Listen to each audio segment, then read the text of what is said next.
Unacademy. Dear aspirant, जैसा कि आपको पता था कि नितिन जी हमारे सामने हैं और वीडियो जो है बने हैं ये यूपी पीसीएस 2021 में। इनसे पहले राउंड की वार्ता हुई थी जिसमें उन्होंने काफी बारीकियों से GS1, GS2 और GS3 के कुछ टॉपिकों को क्या करा था आपके सामने खोल के बताया था कि कहाँ से कैसे तैयारी करनी चाहिए। और एकदम बेवाक और बिंदास तरीके से, जिसको मैं बोल सकता हूँ कि क्रिस्टल क्लियर, इतने क्रिस्टल क्लियर तरीके से 22 साल की एज का अगर कोई आपको अफसर बता रहा है तो सोचो कि उसका अंदर मेच्योरिटी कितनी है, एक एक टॉपिक की मेच्योरिटी है। तो उसी क्रम को हम चालू करते हैं। जीएस पेपर 3 की हमने पेपर पार्ट 1 में बात कर ली थी, तो उसी के आगे नितिन जी आप स्टार्ट करें जीएस के पेपर 3 से, फिर एथिक्स। जी सर। जीएस 3। लगभग वही थी। इंडियन एग्रीकल्चर का थोड़ा सा हिंट दे दो, हाँ सर। और जो जी उत्तर सर। प्रदेश स्पेसिफिक पार्ट आता है ना उसका थोड़ा। जी सर। जहाँ तक सर सबसे पहले यूपी स्पेसिफिक की बात कर लेते हैं। तो यूपी स्पेसिफिक के जो प्रश्न आते हैं वो हर पेपर में एक या दो प्रश्न रहेंगे। अगर हम GS1 को जो कि हम लोग कर चुके हैं कवर, उसमें भी यूपी की हिस्ट्री हम लोगों को पता होनी चाहिए, बहुत बेसिक हिस्ट्री पता होनी चाहिए। कोई विषय विशेषज्ञ नहीं बन जाना है। और उसके लिए क्या है, कोई भी यूपी स्पेशल की बुक आप उठा लीजिए तो उससे आप उतना अप्रोच कर लीजिए, कुछ एक्स्ट्रा एफर्ट डालने की जरूरत नहीं। GS2 के पेपर में हमको यूपी के एडमिनिस्ट्रेशन में जो भी लूप होल हैं जो दिखते हैं, बस वही समझ के जाने हैं, कहीं से पढ़ के नहीं जाने हैं। और कोई बुक ऐसी है भी नहीं जो आपको यूपी के एडमिनिस्ट्रेशन के लूप होल बता देगी। तो नॉर्मल बस नजर रखनी है यूपी की चीजों पे। GS3 में जहां तक यूपी स्पेसिफिक क्वेश्चन की बात है, तो सर जैसे यूपी का अलग बजट पेश होता है, यूपी का अलग इकोनॉमिक सर्वे आता है, यूपी की अलग इकोनॉमी है पूरी। तो उसको सर जब हम प्रिलिम्स देने जाते हैं तो तभी सर थोड़ा नजर डाल सकते हैं उस पर, क्योंकि प्रिलिम्स में भी क्वेश्चन आ जाते हैं। और सर जो टॉपिक्स हैं, मेंस के टॉपिक्स हैं, उनके अकॉर्डिंग अगर हम नजर डालेंगे इकोनॉमिक सर्वे पे, बजट पे, तो उतना पर्याप्त है यूपी के लिहाज से। दूसरी बात आती है कि सर यूपी में जो है साइंस एंड टेक के लिए कौन सी योजनाएं चल रही हैं, यूपी गवर्नमेंट कृषि के लिए क्या स्कीम्स चला रही है, यूपी गवर्नमेंट जो यूपी सरकार, मतलब यूपी में रिफ्यूजीज की समस्या आ जाती है कभी कभी, तो वो इंटरनल सिक्योरिटी का टॉपिक हो जाता है। तो यूपी से रिलेटेड जो चीजें हैं आप यूपी की एक बुक से कवर कर सकते हैं, बहुत ज्यादा एफर्ट डालने की कभी आवश्यकता नहीं है यूपी के लिए। जहां तक सर बात आती है एग्रीकल्चर की, इंडियन एग्रीकल्चर की या यूपी की कृषि में जो समस्याएं हैं, तो सर वो इकोनॉमी का ही एक पोर्शन रहता है। हाँ, इकोनॉमी का ही एक हिस्सा है। एग्री देना चाहिए कि जैसे हम लोग अखबार पढ़ते हैं, तो आजकल अखबार में बड़ा चल रहा है कि अक्टूबर में भयंकर बारिश हुई, क्रॉपिंग पैटर्न पे असर पड़ा, मानसून चेंज हो रहा है। तो इन सब चीजों को हमें नोट डाउन करते रहना चाहिए, कहीं कहीं नोट डाउन करते रहना चाहिए कि उत्तर प्रदेश की कृषि में क्या समस्याएं हैं। अगर यूपी की कृषि की समस्याएं आप देख रहे हैं तो आप 8-10 समस्याएं देखेंगे, गूगल से सर्च करें, कहीं से देखें, तो उन 8-10 समस्याओं को आप एक बार नोट डाउन कर लीजिए, उनको दिमाग में रखिए। आप बिलीव मानिए कि यूपी की कृषि या भारतीय कृषि से रिलेटेड अगर प्रश्न आएगा, उसी के इर्द गिर्द घूमेगा। कृषि के लिए हमें मतलब किसी संस्थान का नोट्स पढ़ने की आवश्यकता नहीं है कि हम पढ़ने लगे जाके, मतलब कृषि पे रिसर्च पढ़ रहे हैं, उतने की आवश्यकता ही नहीं है। दूसरी बात, जो इकोनॉमी में एक टॉपिक है भूमि सुधार, GS3 में भूमि सुधार एक टॉपिक है, तो उसमें कृषि से रिलेटेड चीजें आती हैं, तो उन दोनों को कोरिलेट करते हुए, करंट से जोड़ते हुए हमें एग्रीकल्चर की चीजें कवर कर सकते हैं हम लोग। और बाकी की सारी चीजें अखबार को आए दिन मिलेंगी। PDS हो गया, एग्रीकल्चर में हम टेक्नोलॉजी का कैसे समावेश कर पाए, ये अखबार में आता रहता है। एग्रीकल्चर को हम कैसे बेहतर बना पाए, किसान आत्महत्या कर रहे हैं, उस समस्या से कैसे निजात दिलाएं, ये सब चीजें अखबार में आती रहती हैं। तो उनके कारण, परिणाम, इन सब चीजों पे हमेशा दिमाग में 2-3 डायमेंशंस बना के रखने चाहिए, बस इतना पर्याप्त है, आप कवर कर ले जाएंगे। और सर GS4 की बात करते हैं हम लोग, जो कि एक महत्वपूर्ण सेगमेंट है। सर मैं तो बताऊं, मैंने तो सोर्स के रूप में विकास सर के नोट्स को यूज किया था। और सर मैंने विकास सर से एथिक्स पढ़ी भी थी, तो वीडियो बेस्ड था हालांकि वो। तो उनके वो नोट्स को, मैंने क्लास नोट्स को प्रेफर किया था, बकिया मैंने किसी भी बुक को प्रेफर नहीं किया, ना मैंने लेक्सिकन को पढ़ा, ना मैंने किसी और बुक को पढ़ा, वो मुझे पर्याप्त लगा।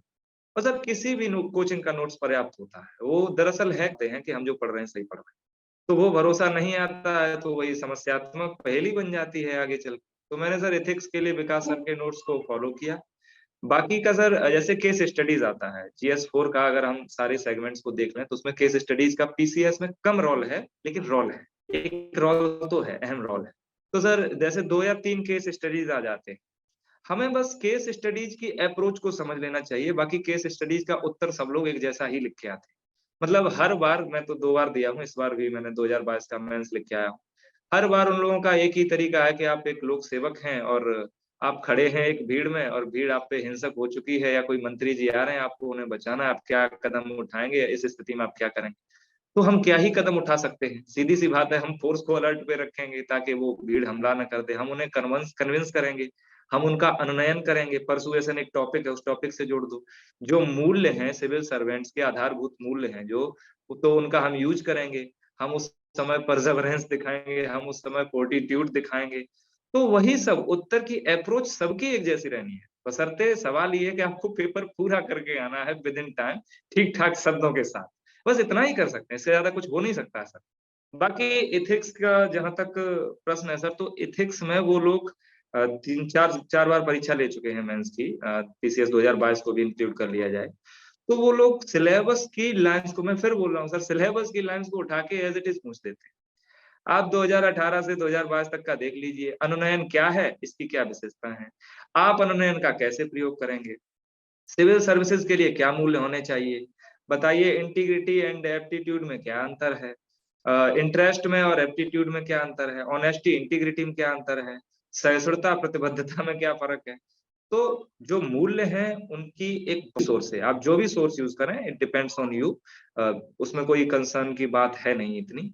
जो भी सोर्स आप यूज करना चाहते हैं, कुछ लोग लेक्सिकन से बहुत अच्छा पढ़ लेते हैं, तो वो अपने हिसाब से चलें, कुछ लोग कोचिंग के नोट्स का सहारा लेते हैं, वो अपने हिसाब से चलें।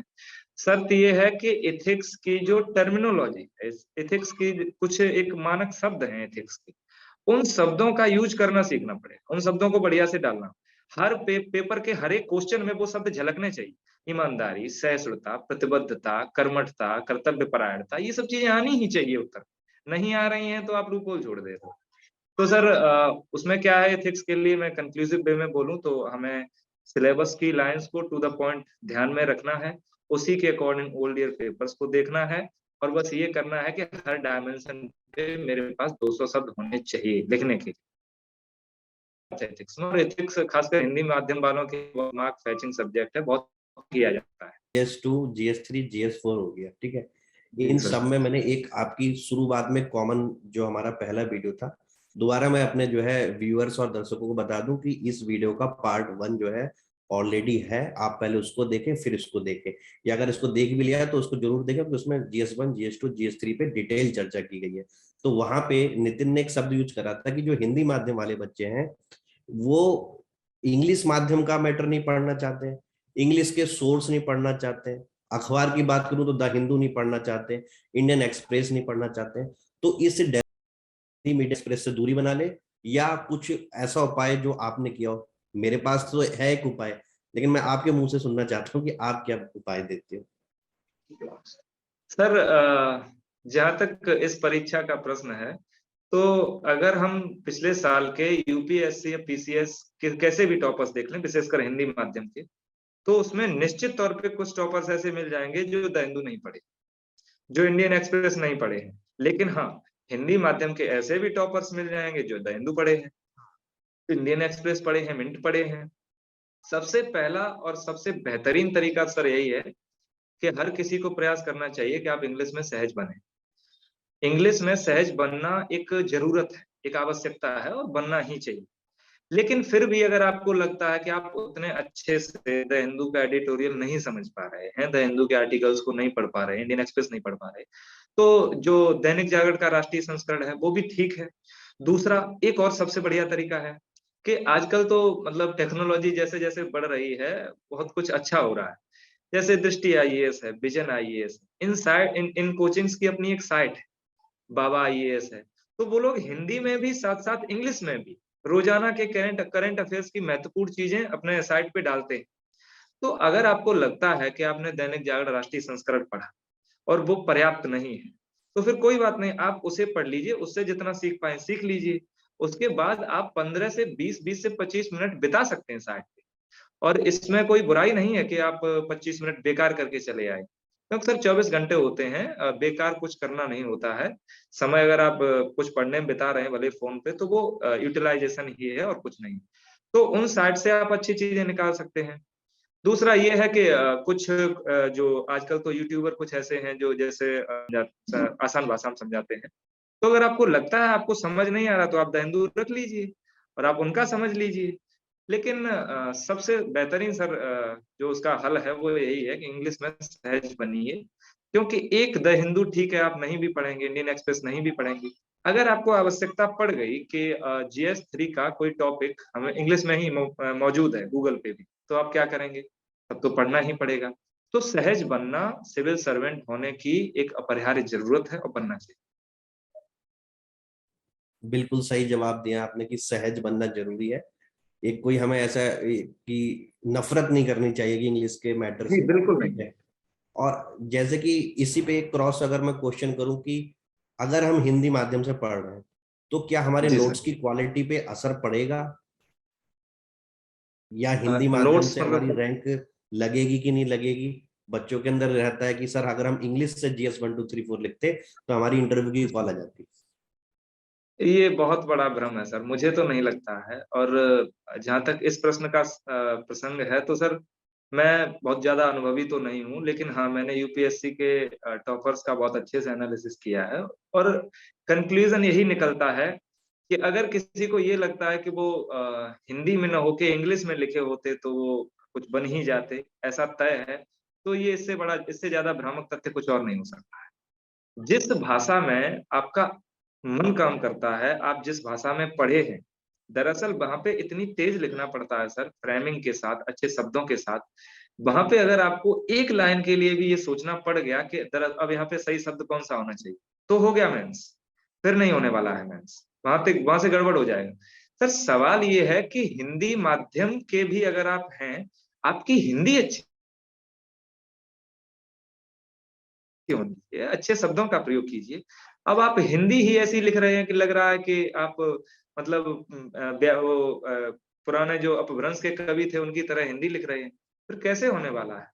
थोड़ा राइटिंग का भी प्रभाव पड़ता है, और मुझे तो लगता है पढ़ना चाहिए राइटिंग का। क्योंकि अगर किसी की नोटबुक जो है अगर आकर्षक अच्छी दिख रही है, तो अनायास ही हमारे बॉडी में कुछ ऐसा फील होने लगता है कि हाँ भाई इसने ठीक ही लिखा होगा। ये सब चीजें होती हैं जो सर बिहाइंड सीन काम करती हैं, वो डायरेक्टली नहीं दिखती हम लोगों को, लेकिन ऐसा होता है। ये सब चीजों पे काम करना चाहिए। बाकी हिंदी माध्यम के जो भी हैं उन्हें हिंदी अच्छी रखनी चाहिए, ये तो है। हिंदी अच्छी रखिए, हिंदी पे अच्छी कमांड करिए। और इंटरव्यू में अगर आप शानदार हिंदी भी बोल रहे हैं ना, तो भी उतना ही आकर्षक आप लगते हैं जितना आप शानदार इंग्लिश बोलने में लगते हैं। तो ऐसा कुछ, हाँ सर ये मेरे मन में भी संदेह था, और संदेह आना भी लाजमी है, सबके मन में आता है। लेकिन उस संदेह को तोड़ने का एक ही तरीका है कि आप अपनी हिंदी को अच्छा कीजिए, बशर्ते कि आप इंग्लिश पे मतलब कूद पड़े, इंग्लिश भाषा को ऑप्ट कर लें। तो कुल मिला के माध्यम चेंज करने की जरूरत नहीं, आप जिस माध्यम में उसी माध्यम में रहें, लेकिन अपना जी चेंज सर। करो पढ़ाई का तरीका। ठीक जी है, सर। जी अगर सर इंग्लिश बिल्कुल। में मैटर नहीं मिल पा रहा तो भाई मैं तो कहता हूँ कि गूगल पे डिक्शनरी डाउनलोड कर लो, मोबाइल पे वहां से देख लो, जी या सर। कोई ऐसा जी टीचर सर। जो द हिंदू को हिंदी में बोल के पढ़ाता हो वैसे चले जी जाओ। सर। तो जी सर। बाइलिंगुअल तो बनना पड़ेगा अगर यहाँ पे जी सर। सिलेक्शन लेना है। ठीक है। जी सर। आपका जो है वैकल्पिक विषय हिंदी लिटरेचर था, उस पर भी आपने काफी जो है बात कर ली। अब जी एक सर। जो आजकल ये ऑनलाइन एजुकेशन एक आ रही है, ठीक है, मेरे ख्याल जी से आप भी उससे प्रभावित रहे होंगे या नहीं रहेंगे, मुझे इतना श्योर नहीं जी है, लेकिन अगर रहे हैं जी तो आपको फायदा मिला ऑनलाइन एजुकेशन से? जी सर, मैं तो मानता हूँ कि ऑनलाइन एजुकेशन होना अपने आप में एक युग परिवर्तनकाली घटना है। 2020 में लॉकडाउन लगा था, और मैं अपनी तैयारी के फेज में था। उस समय मैं ऑफलाइन कोचिंग कर भी नहीं सकता था, ना ही ऑफलाइन कोई साधन तक अपनी पहुंच सुलभ बना सकता था। क्योंकि हम न दिल्ली में थे, ना हम इलाहाबाद में थे, हम बैठे थे अपने गाँव, जहाँ पे बस एक ही चीज थी हमारे पास, वो थी इंटरनेट। और बस एक ही चीज पर्याप्त है, वो है इंटरनेट। दरअसल आज के युग में सर एक ही चीज पर्याप्त है। सर ये जो डिजिटल डिवाइड खत्म हो रहा है धीमे धीमे, गांव तक सब चीजें पहुंच रही हैं, इसका बहुत अच्छा यूज है। आप कहीं भी बैठ के पढ़ सकते हैं। और हाँ, ये एक भ्रम रहता है, कहीं कहीं ये भ्रांति फैली रहती है कि नहीं, जो मजा सामने बैठ के पढ़ने में है वो मजा, दूर बैठ के पढ़ने में नहीं है। तो दूसरी तो उसका सबसे सही जवाब ये है कि पढ़ने में मजा ही नहीं है सर। पढ़ने में मजा थोड़ा ना आता है। किसे मजा आता है सर पढ़ने? पढ़ना तो बहुत बोरिंग काम है। वो तो एक मजबूरी होती है, एक आवश्यकता होती है पढ़ना। तो सर मजा के लिए कभी नहीं पढ़ना चाहिए। आप दूर बैठे हैं, पास बैठे हैं, बस आप एक ही चीज पे फोकस होना चाहिए कि जो आज एग्जाम में पूछा जा रहा है, क्या उससे रेलिवेंट चीजें मुझे पढ़ाई जा रही हैं? क्या मैं उस एग्जाम के क्वेश्चंस को सॉल्व करने की तरफ बढ़ रहा हूँ? अगर बढ़ रहा हूँ तो कैरी ऑन कीजिए। कहीं भी हैं आप, किसी भी खेत में बैठे हुए, गांव में बैठे हुए, डजेंट मैटर। तो उसका बहुत ही लाभकारी प्रयोग है सर, तो उसका फायदा लेना चाहिए। बहुत ही सकारात्मक फायदे हो सकते हैं उसके। तो ऑनलाइन एजुकेशन भी एक अपनी जो है क्वालिटी एजुकेशन में अपना योगदान दे रहा है, जहां तक मुझे जी सर। आपके से समझ में आया। तो जी सर। आपका जो है ये जो आपके विचार जो इतने क्रिस्टल क्लियर और इतनी कम उम्र में होना, तो कोई जी। ना कोई आपका आदर्श जीवन में है? हाँ जी सर। कौन? सर बहुआयामी है। तो आदर्श भी बदलते रहते हैं और बदलते रहने चाहिए। एक आदर्श पे टिक जाना अपने आप में रूढ़वादी हो जाना है। तो सर मैं प्राचीन इतिहास में गौतम बुद्ध से बहुत प्रभावित। तो वो व्यक्ति यूनिक थे, मतलब उन्होंने क्रांति ला दी थी। और आधुनिक भारत में मुझे अब्दुल कलाम साहब और गांधी जी जैसे लोग बड़े ही आकर्षक लगते हैं। तो सर मैं कभी भी आदर्श शब्द को इस व्याख्या के साथ नहीं लेता हूं कि मैं उस उनके जैसा हो जाऊंगा या मैं उनकी हर चीज को मान लूंगा, कभी नहीं। लेकिन हाँ, अगर किसी व्यक्ति से मुझे सबसे ज्यादा पॉजिटिविटी आती है तो वो यही लोग हैं, और इन्हें मैं एक मायने में आदर्श ही मानूंगा। बिल्कुल सही। तभी जो है आपके इतने शुद्ध विचार हैं। लास्ट में आप जो है यूपी पीसीएस के एस्पायरेंट को क्या दो संदेश देना चाहोगे? सर इस जर्नी को मैं जीते आया हूँ, और जो जीने वाला भी हूँ, आगे भी जी रहा हूँ। क्योंकि अभी यात्रा कभी किसी की पूरी नहीं होती है सर, यात्रा हमेशा अधूरी है। तो सब लोगों को, जो भी कैंडिडेट्स हैं, किसी भी बैकग्राउंड से हों, कुछ लोग गांव से होंगे, कुछ लोग सिर्फ बीए करके आए होंगे, कुछ लोग बीएससी के होंगे, कुछ लोग आईआईटीएंस भी होंगे। सबसे एक ही बात कहनी है कि टाइम लगता है, समय लगता है। सबकी यात्राएं अलग अलग हैं, सबके पथ अलग अलग हैं, सबके साधन अलग अलग हैं। आप मुझे या किसी और को, मुझसे अच्छे अच्छे टॉपर्स हैं, यूपीएससी के टॉपर्स पढ़े हैं, बहुत शानदार लोग हैं। आप किसी को भी देख के कभी ये मत सोचिए कि मैं ये क्यों नहीं हो पाया। बस एक ही चीज ध्यान में रहनी चाहिए कि अगर मैं इनके जैसा होने के लिए प्रतिबद्ध हूँ और काम कर रहा हूँ तो ठीक है, मैं हो जाऊंगा इतना। ये जर्नी ऐसी रहती है सर कि आए दिन लगता है कि पता नहीं होगा, नहीं होगा, हो जाना चाहिए। अरे तो द्वंद्व इस बात के संकेत हैं कि आप काम कर रहे हैं। अगर द्वंद्व नहीं है तो जीवन नहीं। द्वंद्व नहीं है तो आपकी ईमानदारी पे संशय है, कि ईमानदारी पे सवाल उठते हैं। तो इन द्वंद्वों के साथ अपना आप अपनी यात्रा को आगे बढ़ाएं।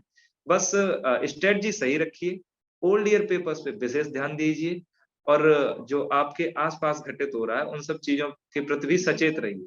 बाकी असंभव जैसा कुछ भी नहीं। क्योंकि मैंने भी जब शुरू किया था सब कहते थे अरे बहुत टफ रहता है, ऐसा होता है, वैसा होता है। हाँ टफ है सर, आसान तो कुछ भी नहीं है। आसान तो है, आसान है ही क्या आज के जीवन में? ये तो एक परीक्षा है, राज्य की सबसे बड़ी परीक्षा है। तो उसे आसान बनाने के लिए अगर हम एक भी एफर्ट उठा रहे हैं तो वो पर्याप्त है। बस जरूरत है कि एफर्ट्स कंटिन्यू रहने चाहिए हमारे। कभी भी हताशा आती है तो हताशा में क्या होता है सर कि लगता है कि छोड़ दें, अब बहुत हुआ। जब जब ये लगे तो सोच लेना चाहिए कि हाँ, अब नहीं छोड़ूंगा, अब ही न छोड़ने का समय है। जब जब लगे कि छोड़ दूं तब तब न छोड़ो। तो वो इतना पर्याप्त है सर, और बाकी तो सब स्ट्रेटजिकली वर्क करने से हो ही जाता है। स्मार्ट वर्क कीजिए, अच्छे से सब हो सकता है। तो ये थे हमारे साथ नितिन कुमार जी, जो वीडियो की परीक्षा में जो है यूपी पीसीएस परीक्षा में वीडियो का पद हासिल करे हैं। बहुत शानदार इंटरव्यू था और इनका इंटरव्यू 2 पार्टों में हुआ है। आई होप आगे भी जो है आप जो है संपर्क में रहेंगे। अगर बच्चे डिमांड करते हैं तो उनका जो है थोड़ा मार्गदर्शन करेंगे। मैं अपनी तरफ से एक स्पेशल आपको बेस्ट विशेष देना चाहता हूँ, यूपी बहुत पीसीएस के बहुत लिए नहीं, धन्यवाद। यूपीएससी के लिए, क्योंकि मैं आपको आपके दूसरे टारगेट में देखना चाहता हूँ कि आप जो है यूपीएससी को क्रैक करें। आपके पास चांस ही बहुत ज्यादा है। थैंक यू वेरी मच इस इंटरव्यू में आने बहुत के बहुत लिए। धन्यवाद। धन्यवाद। बहुत बहुत An Academy. Let's crack it.